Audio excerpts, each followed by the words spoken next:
When Miya Walker prepared to welcome her son in 2021, she wasn't worried about childcare. Her remote job as a data analyst and her mother's support made things manageable.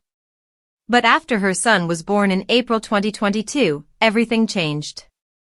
Her employer demanded she return to the office an hour away, and her mother's health declined. The daycare she wanted cost $1,500 a month, far more than she could justify. Hearing her baby cry when she left for work made the decision even clearer. She quit. Stories like Walker's are becoming more common. Federal data shows a growing number of mothers with young children are stepping away from the workforce, erasing gains made during the pandemic. Economists warn these choices, often made under pressure, could damage women's long-term earnings and career growth. Lauren Bauer of the Brookings Institution said the benefits of stepping away rarely include financial ones. The labor force participation rate for mothers with children under 6 has slipped, while men's participation has ticked upward.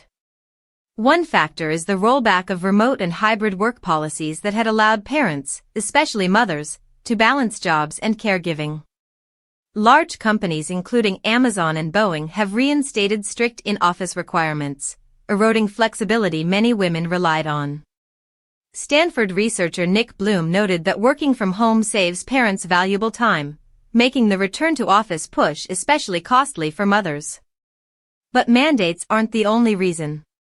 Rising childcare costs, averaging over $16,500 a year for one child, are forcing many families to rethink whether both parents can afford to work.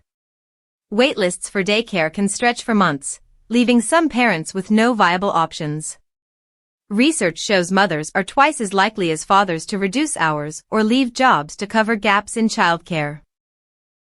Immigration trends and government layoffs also play a role, hitting women, especially women of color, hardest. At the same time, cultural expectations of intensive parenting pressure mothers to devote even more time at home. Leaving the workforce, however, comes with heavy trade-offs.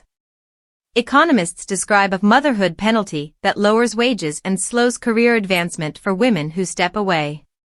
Women already earn about 85% of what men earn, and time out of the labor market deepens the gap. Breaks in employment make it harder to regain momentum and climb back up. Yet for many mothers, the emotional benefits outweigh the losses. Rachel Cola, who left her job after giving birth in 2024, said she couldn't bear time away from her son. Walker, too, finds joy in reading with her child, playing outside, and watching him grow.